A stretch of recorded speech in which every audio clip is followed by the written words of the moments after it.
علی بھائی اگلا سوال ہے، کیا مسلسل 3 جمعے چھوڑنے والا کافر ہو جاتا ہے؟ اگر ایسا ہی ہے تو کیا اسے دوبارہ کلمہ پڑھا کر مسلمان کرنا پڑے گا؟ اگر ہاں تو پھر اس نے نکاح کا کیا ہوگا؟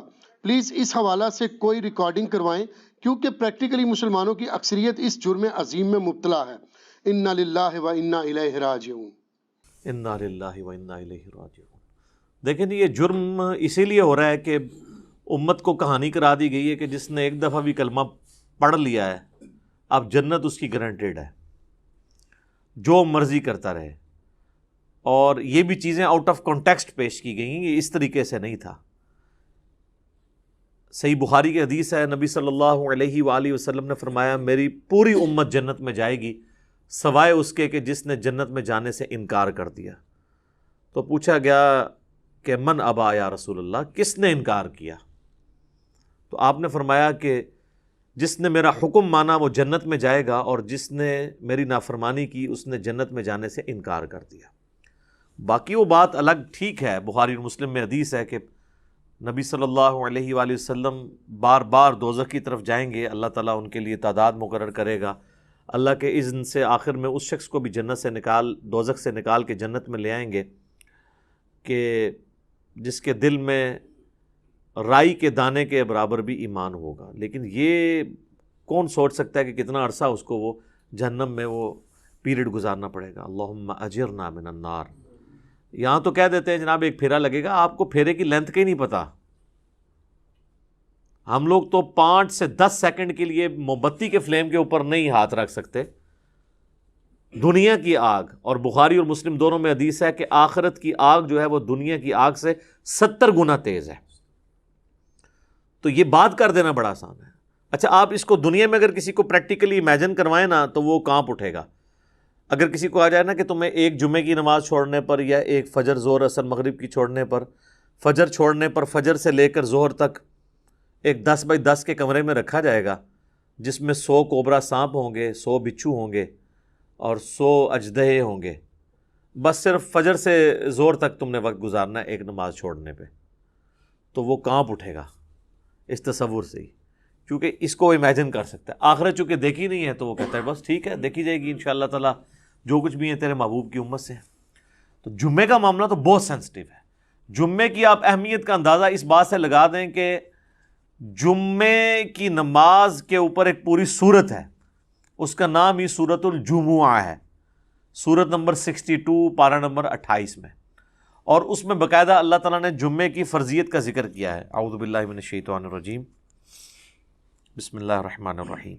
یا ایہا الذین آمنوا اذا نودی للصلاة من یوم الجمعہ، اے ایمان والو جب ندا دی جائے، اذان دی جائے جمعے کے لیے، اس کی نماز کے لیے جمعے کے دن، فاسعوا الی ذکر اللہ، تو جلدی سے لبکو اللہ کے ذکر کی طرف، وذروا البیع، اور تجارت چھوڑ دو، ذالکم خیر لکم ان کنتم تعلمون، اسی میں تمہاری خیریت ہے اگر تم جانتے ہوتے۔ فاذا قضیت الصلاۃ، ہاں جب نماز پڑھ چکو، فانتشروا فی الارض وابتغوا من فضل اللہ، اس کے بعد تم زمین میں پھیل سکتے ہو اور اللہ کے فضل کو تلاش کرو۔ یعنی صرف جمعے کے اس ٹائم پیریڈ کے لیے آپ نے کاروبار زندگی کو ترک کرنا ہے۔ وَاذْكُرُوا اللَّهَ كَثِيرًا لَعَلَّكُمْ تُفْلِحُونَ، اور اللہ کو بہت کثرت سے یاد کرو تاکہ تم فلاح پا جاؤ۔ تو جمعے کی فرضیت قرآن میں آئی ہے، اس سے آپ اس کی اہمیت کا اندازہ لگا سکتے ہیں۔ باقی جتنی نمازوں کا ذکر ہے وہ جنرل ہے ان کی فرضیت کے اعتبار سے، یا ایون سورۃ النور کے اندر صلاۃ الفجر اور عشاء اور ظہر کا ذکر آیا ہے تو وہ پردے کے اعتبار سے آیا ہے۔ فرضیت کا جہاں تک ذکر ہے نا اسپیسیفکلی وہ جمعے کی نماز ہے، اسی لیے اس کی سب سے زیادہ امپورٹنس ہے۔ اور جمعے کی بھی نماز کی امپورٹنس نہیں ہے، جمعے کی اس ایکٹیویٹی کی امپورٹنس ہے۔ نماز تو اللہ تعالیٰ نے اس دن ویسے ہی کم کر دی ہے، 4 کی بجائے 2 فرض کر دی ہیں۔ خطبے کی امپورٹنس ہے، اور یہ مسلمانوں کی ایک ویکلی پولیٹیکل گیدرنگ ہے، اور سالانہ پولیٹیکل گیدرنگ مسلمانوں کی عید کی نمازیں ہیں، اور انٹرنیشنل گیدرنگ سالانہ جو ہے وہ حج کی گیدرنگ ہے۔ یہ یعنی جمعے کے خطبے اس لیے نہیں ہے کہ یہاں پہ آپ نے لوگوں کو یعنی نکاح، طلاق اور استنجے کا طریقہ، یہ ساری چیزیں بتانی ہیں اصل میں پولیٹیکل ایشوز کو ایڈریس کرنے کے لیے، تاکہ لوگ ایک پیج کے اوپر آئیں مسلمان۔ اسی لیے جمعے کی گیدرنگ ایک شہر میں ایک سے زیادہ ہونی بھی نہیں چاہیے۔ یہ تو آج کل ایک چندے کے چکر میں اتنی جامع مسجد بن گئی ہیں، ادروائز اصولاً دیکھا جائے تو ایک شہر میں ایک جامع مسجد ہوگی۔ ایران میں آپ چلے جائیں، تہران میں ایک جگہ جمعہ ہوتا ہے اور 15 سے 20 لاکھ لوگ ایک جگہ جمعہ پڑھ رہے ہوتے ہیں، اور ایران کا پریزیڈنٹ جمعے کا خطبہ دیتا ہے۔ یہاں پہ بھی ہمارے پرائم منسٹر کو فیصل مسجد میں خطبہ دینا چاہیے۔ تو آپ دیکھیں پھر کس طریقے سے قوم ایک جگہ جمع ہوتی ہے۔ ہم تو ایک قوم بھی نہیں اسی وجہ سے۔ بہرحال یہ الگ سے ایک ٹاپک ہے۔ جمعے کی فرضیت کے اعتبار سے سورۃ الجمعہ کافی ہے۔ بخاری اور مسلم دونوں میں حدیث ہے، نبی صلی اللہ علیہ وآلہ وسلم نے فرمایا کہ اگرچہ ہم سب سے آخر میں آئے ہیں لیکن قیامت والے دن ہم سب سے سبقت لے جائیں گے، یہود و نصارہ سے بھی۔ پھر نبی علیہ السلام نے اس کی ریزن بتائی کہ اللہ تعالیٰ نے جمعے کا دن یہودیوں پر پیش کیا، انہوں نے اس کی قدر نہیں کی، انہوں نے ہفتے کا دن اپنے لیے چوز کر لیا۔ پھر نصارہ پہ پیش کیا، انہوں نے اس کی قدر نہیں کی اور اتوار کا دن انہوں نے چوز کر لیا۔ پھر اللہ نے ہماری رہنمائی کر دی جمعے کے دن کے لیے۔ اچھا، نبی علیہ السلام نے اس کو اللہ کی طرف منسوب کیا کہ اللہ نے ہمارے لیے رہنمائی مقرر کر دی کہ ہم جمعے کی طرف متوجہ ہوئے۔ اور پھر نبی صلی اللہ علیہ وآلہ وسلم نے فرمایا کہ قیامت والے دن، یعنی اس جمعے کے دن کے تحفے کو ایکسیپٹ کرنے کی وجہ سے قیامت والے دن ہم سبقت لے جائیں گے، یعنی سب سے پہلے جنت میں جانے والے نبی صلی اللہ علیہ وآلہ وسلم کے امتی ہوں گے انشاءاللہ تعالی۔ اللہم اجعلنا منہم، آمین۔ صحیح مسلم میں ایک حدیث ہے کہ نبی صلی اللہ علیہ وآلہ وسلم نے فرمایا کہ جمعے کا دن باقی تمام دنوں کا سردار ہے۔ اسی دن آدم علیہ السلام پیدا ہوئے، اسی دن وہ جنت میں داخل کیے گئے، اسی دن جنت سے نکالے گئے، اور اسی دن قیامت قائم ہوگی۔ ایک اور حدیث ہے بخاری اور مسلم دونوں میں، نبی صلی اللہ علیہ وآلہ وسلم نے فرمایا کہ جمعے کے دن ایک گھڑی، ایک لمحہ ایسا آتا ہے کہ اس گھڑی میں جو اللہ سے خیر مانگی جائے نا، اللہ تعالیٰ وہ خیر عطا فرما دیتا ہے۔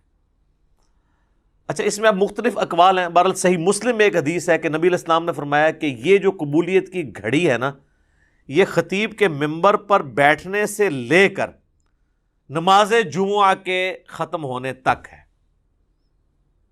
اس دوران یہ ایکٹیویٹی ہے، یعنی ایک گھڑی ایسی آتی ہے جو قبولیت کا وقت ہے۔ ویسے پبلک میں مشہور ہے کہ وہ دو خطبوں کے درمیان وہ بھی ہو سکتا ہے، اس کے علاوہ بھی نماز کا بھی وقت ہو سکتا ہے جس میں آپ اللہ کی طرف رجوع لاتے ہیں۔ اس لیے آپ دیکھیں کہ بخاری اور مسلم دونوں میں حدیث ہے، نبی صلی اللہ علیہ وآلہ وسلم نے فرمایا جو جمعے والے دن سب سے پہلی گھڑی میں آتا ہے اسے اونٹ نحر کرنے کا ثواب دیا جاتا ہے، جو اس کے بعد آتا ہے اسے ایک گائے ذبح کرنے کا ثواب، جو اس کے بعد آتا ہے اسے ایک بھیڑ یا بکری ذبح کرنے کا ثواب، جو اس کے بعد آتا ہے اسے ایک مرغی ذبح کرنے کا ثواب، اور جو بالکل اینڈ پہ آتا ہے اسے انڈا صدقہ کرنے کا ثواب۔ اور پھر اس کے بعد الفاظ ہے کہ اس کے بعد فرشتے رجسٹر بند کر دیتے ہیں جب خطیب ممبر پہ چڑھ جاتا ہے، یعنی یہ ساری گھڑیاں خطیب کے ممبر پہ چڑھنے سے پہلے ہیں۔ اور پھر فرشتے جو ہیں وہ بھی الذکر سننا شروع کر دیتے ہیں۔ الذکر یعنی جو خطیب خطبہ دے رہے ہیں، بشرطے کہ وہ ذکر ہو، کہانیاں نہ ہوں۔ الذکر تو پھر سر یہی ہے، انا نحن نزلنا الذکر وانا لہ لحافظون۔ صحیح مسلم میں حدیث ہے کہ نبی علیہ السلام کے جمعے کا خطبہ جو ہے وہ قرآن ہی ہوا کرتا تھا۔ 4 حدیثیں اوپر تلے۔ ایک صحابیہ کہتی ہے کہ میں نے حضور علیہ السلام سے جمعے کے خطبے میں اتنی دفعہ سورہ قاف جو پارہ نمبر 26 میں آتی ہے سنی کہ مجھے زبانی یاد ہو گئی۔ اب ہر جمعے میں وہ ظاہر تذکیر والی صورت ہے تو وہ الذکر سننا شروع کر دیتے ہیں۔ اور پھر اس کے بعد جو آتا ہے نا، پھر اسے نارمل صرف نماز کا ثواب ملتا ہے، جو ایکسٹرا آرڈنری ثواب ہے نا جمعے کا وہ ختم ہو جاتا ہے۔ اچھا، اسی حدیث میں الفاظ ہیں کہ جو پہلی گھڑی میں آئے اس کے لیے ثواب، پھر اس میں نبی علیہ السلام نے یہ بھی فرمایا کہ پھر جتنا مقدر ہو تم نماز ادا کرو، یعنی جمعے سے پہلے آپ 2 4 6 8 10 جتنی مرضی نفلی رکعتیں پڑھ سکتے ہیں۔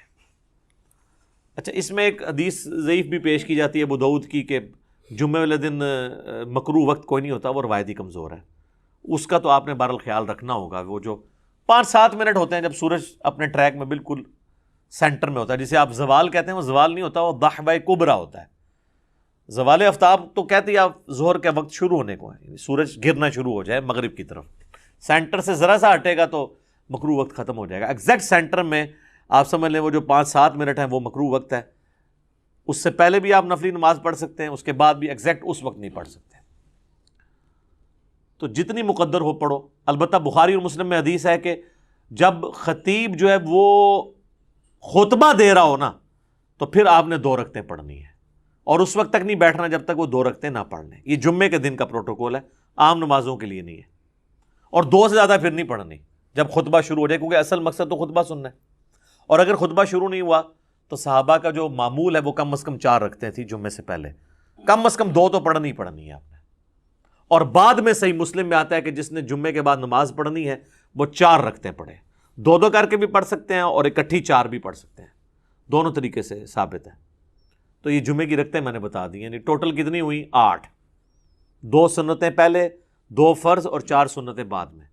اور اگر آپ نے پہلے 4 سنتیں پڑھنی ہیں تو پھر 10 ہوگی. تو نبی صلی اللہ علیہ وآلہ وسلم نے یعنی یہ ترغیب دلائی ہے کہ جمعے والے دن خطیب کے ممبر پہ چڑھنے سے پہلے پہنچ جائیں. اب حنفیوں کی چونکہ تقریر انہوں نے لادہ کر لی ہوئی ہے تو حنفیوں کے لیے یہ نہیں ہوگا کہ عربی خطبہ سننا ہوگا. وہ بھی جب ممبر پہ خطیب چڑھتا ہے نا اردو خطبے کے لیے, تو اس کے بعد رجسٹر ان کے بند ہو جائیں گے. اب چونکہ انہوں نے اپنے پبلک کو پڑھایا ہوا ہے کہ یہ تقریر جو ہے یہ لادہ سے ہے, اصل عربی کے خطبے ہوتے ہیں, پھر لوگ کہتے ہیں پھر اصل ہی آگے سنیں گے جو ہمیں بھی سمجھنا ہے. اور معذرت کے ساتھ جو پڑھ رہے ہوتے ہیں ان کو بھی نہیں سمجھ ہوتی کہ وہ پڑھ رہے کیا ہیں. حقیقت بات ہے, کئی جو ائمہ ہیں آپ ان سے کہنا یہ جو تم نے عربی خطبہ پڑھا اس کا ترجمہ بتاؤ کیا ہے. تو جب پڑھنے والے کو بھی نہیں پتا تو سننے والے کو کیا پتا ہوگا. اس لحاظ سے اہل حدیث نے یہ ٹھیک کیا ہے کہ انہوں نے خطبے تو 2 ہی رکھے, اور اللہ کی حمد اور درود کو عربی میں رکھا, باقی انہوں نے جو واعظ اور تقریر جو مقصد تھا تذکیر کرنا اسے اپنی نیٹو لینگویج میں کر دیا, اردو کے اندر, انگلش کے اندر. یہی طریقہ ٹھیک ہے. تو حنفیوں نے وہ تقریر ایک تیسرا خطبہ ایڈ کر دیا, اور وہ بھی پھر بیٹھ کے شروع ہو گیا. حالانکہ خطبہ تو کھڑے ہو کے ہوتا ہے جمعے کا, بیٹھ کے تو آپ دے نہیں سکتے, اور اس میں آپ نے سہارا لے کے کھڑا ہونا ہے. وہ کھڑا سہارا ہو کے اس لیے ہوتا ہے کہ تقریر تھوڑی لمبی ہو تو آپ مطلب سہارا لے سکیں. انہوں نے بیٹھ کے خطبہ شروع کر دیا, تو یہ بھی ایک خلاف سنت چیز ہے. بہرحال جمعے کی نماز کی امپورٹنس اس حوالے سے آپ نے ذہن میں رکھنی ہے. باقی جمعے میں جمعے کی نماز اور اس کی تقریر کے علاوہ 2 اعمال ایسے ہیں جو اسپیسیفکلی اہمیت کے حامل ہیں. المستدرک للحاکم میں صحیح سند سے یہ حدیث ہے, مشکات کے اندر بھی موجود ہے, کہ جو شخص سورۃ الکہف کی تلاوت کر لے جمعے کے دن تو اگلے جمعے تک اس کے لیے ایک نور اللہ کی طرف سے مقرر ہو جائے گا. اور ابو داؤد میں ایک حدیث ہے, مشکات میں بھی ہے, سنن نسائی میں بھی, ابن ماجہ میں بھی, کہ نبی صلی اللہ علیہ وآلہ وسلم نے فرمایا کہ جمعے کا دن جو ہے یہ یوم مشہود ہے, یعنی اللہ کے حضور اعمال پیش ہونے کے اعتبار سے. اور اس دن آدم علیہ السلام پیدا ہوئے اور یہ تمام دنوں کا سردار ہے. تم اس دن مجھ پر کثرت سے درود پڑھو, تمہارا درود مجھ پر پیش کیا جائے گا.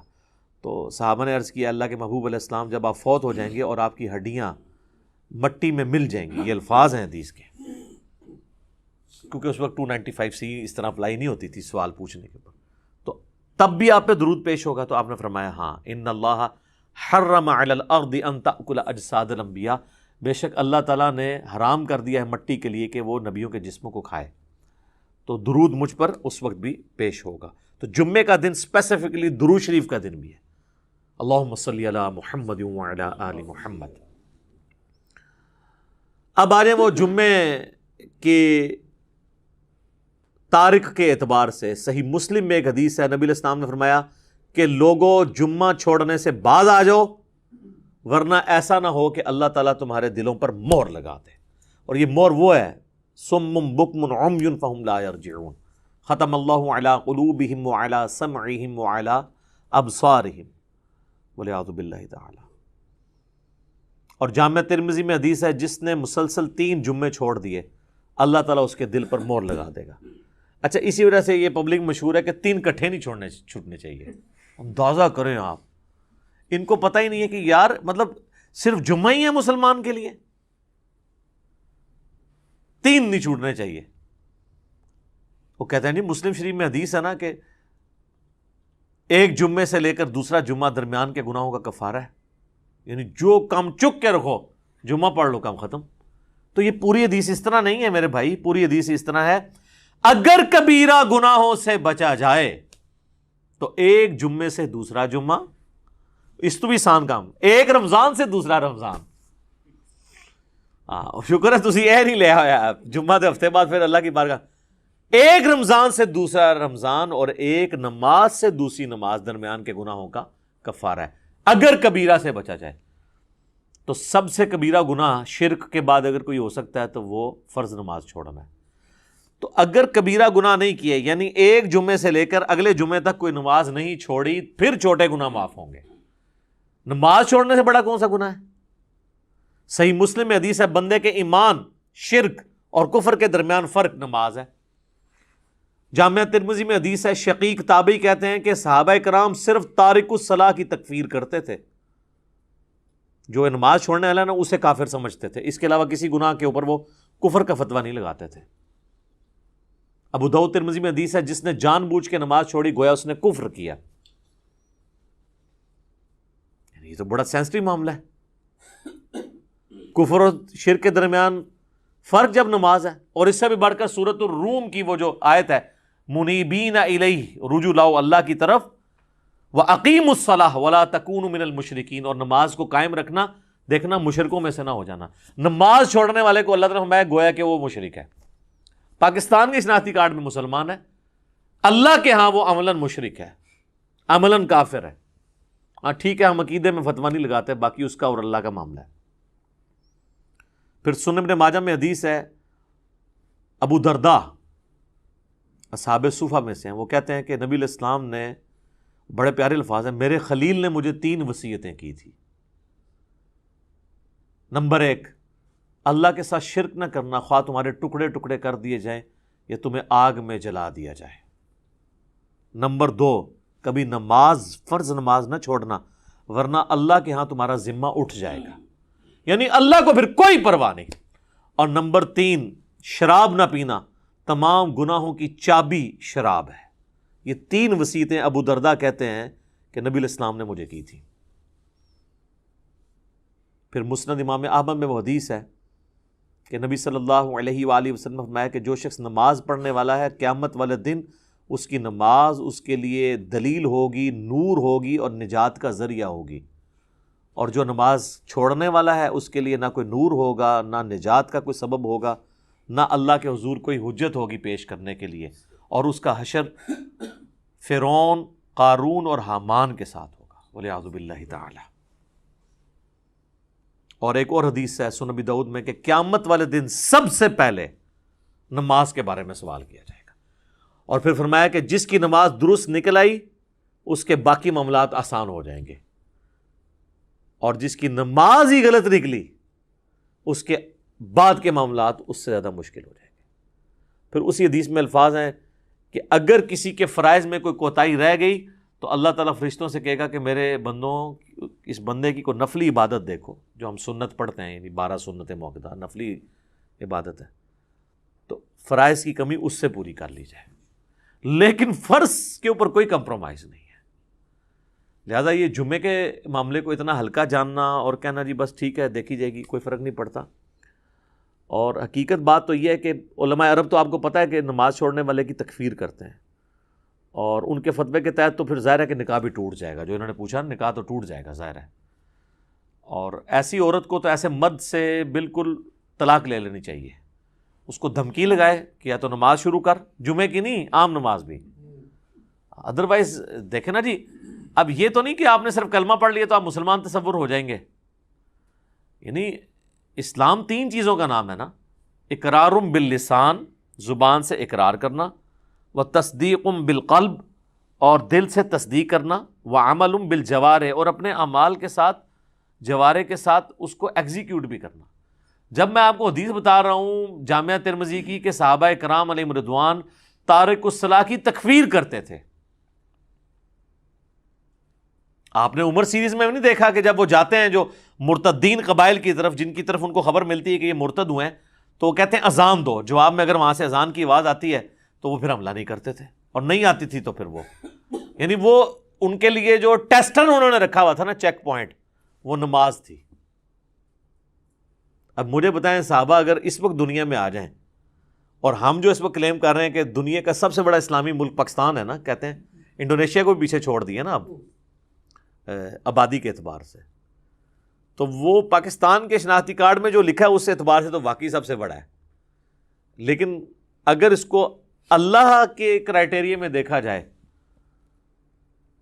تو یہ کہاں پہ کھڑا ہوگا ملک؟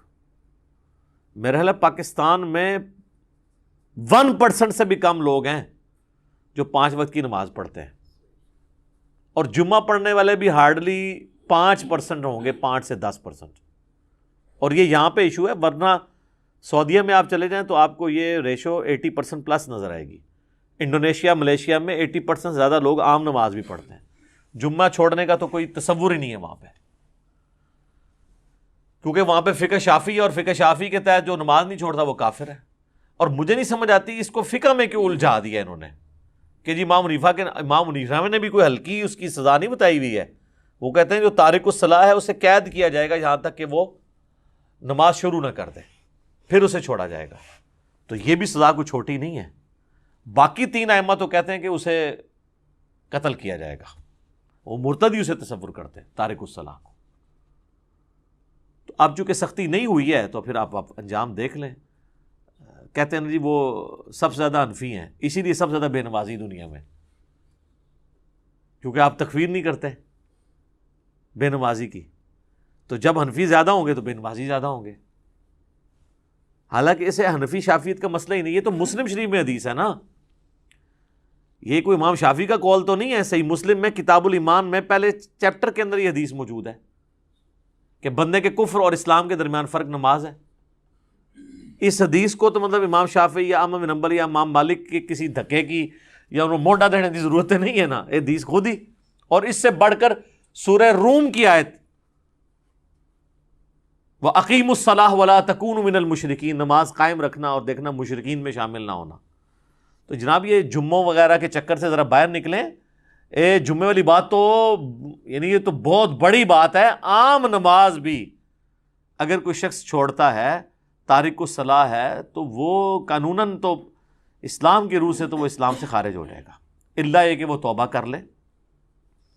ویسے تو یہ چھوٹے موٹے، ویسے تو ان کو یہ پڑھایا ہوا ہے کہ اگر کوئی بریلوی دیوبندی کے پیچھے جا کے نماز پڑھ لے یا اس کا نماز جنازہ تو اس کا نکاح ٹوٹ جاتا ہے، تجدید ایمان بھی اسے کرنا پڑتا ہے۔ اس سے کبھی یہ نہیں بتایا گیا کہ تو نماز نہیں پڑھتا تو اس پہ بھی تیرا نکاح ٹوٹے گا۔ کتنا یار دیکھیں آپ کتنا بڑا مسئلہ ہے، یعنی جو بڑا ایشو تھا وہ نہیں بتایا گیا اسے کہ نماز چھوڑنے سے بھی تیرا نکاح ٹوٹ سکتا ہے، نماز چھوڑنے کی وجہ سے بھی تیری بیعت، چلے جو بھی انہوں نے ایک ٹوٹی پوٹی فارم میں اپنا ایک سلسلہ شروع کیا ہے وہ ٹوٹ سکتا ہے۔ ادھر تو وہ جن کے بیعت ہوئے ہوتے ہیں وہ نہیں نماز پڑھتے، خود کہاں سے پڑھنی ہے انہوں نے؟ اللہ ماشاء اللہ بہت کم لوگ ہیں کہ جو نماز پڑھتے ہوں، اور جماعت کے ساتھ نماز کا اہتمام کرنا، خشوع و خضوع سے پڑھنا، یہ تو آپ چھوڑ دیں۔ اسی لیے پھر انہوں نے ایک جھوٹی کہانی یعنی سب کے ہاں ملتی ہے کہ جی وہ نماز تو اللہ کی معرفت کا ذریعہ ہے، جو اللہ تک پہنچ چکے ہوں تو نماز ان کو ضرورت ہی نہیں ہے، یا اگر انہوں نے پڑھنی ہے تو وہ کہتے ہیں دل کی نماز ہوتی ہے۔ چندہ دل کا نہیں ہوتا، جو روٹیاں اور روسٹ توڑتے ہیں اور کھاتے ہیں، اپنی توندیں بڑھاتے ہیں، وہ دل کی نہیں ہوتی، اور جہاں بات آتی ہے نماز پڑھنے کی وہ دل کی ہوتی ہے، ٹھیک ہے۔ اور نماز پڑھنے کے لیے جاتے ہیں مکہ مدینے، پیشاب کرنے کے لیے اپنے ٹوائلٹ میں جاتے ہیں۔ ان کے تو ٹوائلٹس کو لگائیں تالے، انہوں کو جتنے نماز پڑھنی ہے استنجا بھی اتنے ہی کرو جا کے روحانی طور تے تم لگ پتہ جائے گا روحانی طور سے کدھر جا سکے۔ یعنی جو بندہ یہاں بیٹھے بیٹھے مکے اور مدینے جا کے نمازیں پڑھ رہا ہے، استنجا کرنے کے لیے وہ کیوں اٹیچ باتھ میں جاتا ہے؟ اتنی بڑی ایکٹیویٹی وہ پرفارم کر رہا ہے تو استنجا بھی ہوتے ہی کرو، ٹھیک ہے۔ ان کے آپ ٹوائلٹ بند کریں، ان کے اوپر CCTV کیمرے لگائیں اور دیکھیں پھر جناب یہ کتنی دیر آپ کو نمازیں پڑھ کے بتاتے ہیں، سب کہانیاں ان کی کھل جائیں گی۔ اور آپ کو تو ہم یعنی پریکٹیکل سولوشن دے رہے ہیں۔ دیکھیں یہ اب سائنٹیفک دور ہے، ادھر آپ نے ایشوز کو پیش کرنا ہے تو آپ نے ایک بکش فارم میں پیش کرنا ہے کہ ہاں یہ اس طرح نہیں اس طرح ہے، ٹھیک ہے۔ اور میں آپ کو بتاؤں یہ جو معجزات اور کرامات کو ہم مانتے ہیں، لیکن یہ کسی کے اختیار میں نہیں ہے، الا ایک انبیاء کے ساتھ معجزات اٹیچ ہیں۔ کرامت اللہ تعالیٰ جس کے اوپر ظاہر کرتے ہیں. یہ جس طرح سپر مین اور ٹارزن بنا کے پیش کرتے ہیں نا بزرگوں کو, تو چونکہ ان کے دعوے ہیں نا تو کر کے بتائیں. نبی علیہ السلام سے اگر نبی علیہ السلام اللہ کا پیغمبر ہونے کا دعویٰ کر رہے تھے تو جب ان سے یہ بات کی جاتی تھی تو وہ فزیکلی سب کے سامنے کرتے تھے. بخاری مسلم میں حدیث ہے, ایک بارش نہیں ہو رہی تھی تو ایک صحابی نے کھڑے ہو کر کہا یا رسول اللہ کے حضور دعا کریں. وہ کہتے ہیں ہم چلچلاتی دھوپ میں گئے ہیں اور واپس آئے ہیں تو بارش شروع ہو گئی تھی, اور اتنی بارش ہوئی کہ اگلے جمعے تک ہوتی رہی, اور اگلے جمعے وہی شخص دوبارہ کھڑا ہوا کہ یا رسول اللہ آپ دعا کریں کہ ہماری ارد گرد زمینوں پہ تو بارش ہو, ہمارے گھروں پہ نہ ہو, گھر کی چھتیں ٹپکنا شروع ہو گئی ہیں. تو نبی علیہ السلام نے اپنی مبارک انگلی سے یوں اشارے کیے اور وہ بادل پھٹنے شروع ہو گئے. ٹھیک ہے, اور وہ کہتے ہیں جب ہم اگلے جمعے کے لیے گئے بارش میں تھے تو واپس آئے تو دھوپ تھی. تو میرے بھائی یہ یعنی نبی علیہ السلام نے تو سب کچھ کر کے بتایا نا. آپ کا جن بزرگوں کے بارے میں کلیم ہے تو ہم ان کو سائنٹیفکلی اس طرح چیزوں پہ چیک کریں گے, یہ سب کے سامنے فزیکلی کر کے بتائیں گے. اور میں آپ کو بتاؤں نبی علیہ السلام کی نبوت کو جسٹیفائی کرنے والی سب سے بڑی چیز یہ ہے کہ ہزاروں کیمرے آپ کے اوپر فٹ تھے. یہ جو آپ کے صحابہ تھے سفر و حضر ہر وقت آپ کے ساتھ تھے. اگر آپ کے کریکٹر میں کہیں ذرا سی بھی جھول ہوتی نا تو آپ کی وفات کے بعد آپ کے وہ ساتھی جو جانثار ہمیشہ سے آپ کے ساتھ تھے, ایک تو وہ تھے نا جو فتح مکہ پہ طلقاء بنے, معافیاں مانگی, اور ایک حضور کا غلبہ دیکھ کے اسے ایک سردار کا غلبہ تصور کرتے ہوئے اذا جاء نصر اللہ والفتح کے تحت وہ اسلام میں داخل ہو گئے. وہ موٹیویشنل تو ان کا ایمان نہیں تھا, لیکن جو سابقون الاولون جو شروع سے حضور کے ساتھ اٹیچ تھے, جو بندہ ساتھ اٹیچ ہوتا ہے نا جی اس کو اس بندے کی کمزوریاں اور خوبیاں پتہ ہوتی ہیں. کہیں نہ کہیں بندہ ایکسپوز ہو جاتا ہے. جس کے ساتھ ہزاروں لوگ اٹیچ ہوں اور حضور کی وفات کے بعد ان میں سے کوئی بندہ ٹس سے مس نہ ہو, اور کمٹمنٹ کا یہ لیول ہو کہ ہزاروں لوگ جب اس دین کو چھوڑ جائیں تو چند مٹھی بھر لوگ اتنے کانفیڈنٹ ہوں کہ ہمارے نبی نے ہم سے وعدہ کیا تھا کہ رومن اور پرشین امپائر گرے گی, ہم تھوڑے سے ہی لیکن ہم ٹکرائیں گے, اللہ ہمیں فتح دے گا. یہ کانفیڈنس لیول ہو, یہی نبی علیہ السلام کی یعنی نبوت کی صداقت ہے. یہ دلیل ہے سب سے بڑی. تو نبی علیہ السلام پہ ہزاروں کیمرے فٹ تھے. کہیں آپ کے کریکٹر میں کوئی جھول ہوتی, آپ کی بیویوں کے ذریعے باہر نکل سکتی تھی بات, آپ کے دوستوں کے ذریعے باہر نکل سکتی تھی, اور آپ جن بزرگوں کو مانتے ہیں ان کی کیا کیا باتیں باہر نکلتی ہیں. پرانوں کی نکلتی تھی وہ میں نے نکال دی ہیں, اور نیوں کی تو اس لیے نکل رہی ہیں کہ پرانے زمانے میں بھی اگر ان کو اسی طریقے سے پرانوں کو بھی چیک کیا جاتا کریٹیکلی کیمروں کے ذریعے یا باقی معاملات کے ذریعے تو آپ دیکھ لیتے کہ ان کے بھی ماشاءاللہ الا ماشاءاللہ اچھے لوگ بھی ہوں گے. میں نے یہ نہیں کہتا کہ برے لوگ ہی ہیں سارے, لیکن یہ ہے کہ یہ بڑی مشکل سے حسن ظن قائم رہتا ہے کہ آپ اتنے یعنی عجیب و غریب قسم کے دعوے کرتے ہیں. اور آپ دیکھ لینا وہ ہمارے بھائی نے انڈرسٹینڈ اسلام کے اوپر وہ جو ویڈیو اپلوڈ کی ہے کہ بزرگ جو ہیں وہ استنجے کے لیے پتھر مانگ رہے ہیں تو وہ جس چیز کی طرف جاتا ہے وہ سونا بن جاتا ہے. اور پھر وہ جناب یہ بھی بتا رہے ہیں کہ حضرت وہ کہنے لگے جی بال بڑھ گئے تھے, انہوں نے کہا تیرے نبی کی سنت ٹوٹ رہی ہے تو اس لیے مجھے کچھ پیسے دے دے. یار اللہ کے بندو, وہ کہتے ہیں سال ہوا ہے کچھ نہیں آپ سے مانگا, اب یہ سنت ٹوٹ تو سنت بھی ٹوٹنے لگی تو ابھی بھی مانگنے کی ضرورت نہیں ہے. جس نے سال آپ کو بغیر کھائے پیے سارا کچھ معاملہ کر دیا ہے تو روحانی طور پہ بال کٹ جائیں خود بخود ہی. روحانی طور پہ اگر بندہ زندہ ہے تو بال بھی روحانی طور پہ کٹ جائیں, ناخن کٹ جائیں, ختنہ بھی ہو جائے, روحانی طور پہ نہیں ہوتا. سب کہانی ہے جناب. تو اللہ تعالیٰ ہمیں فہم اور عقل دے اور ہم چیزوں کو صحیح طریقے سے سمجھیں. ٹھیک ہوگا. جزاکم اللہ خیر.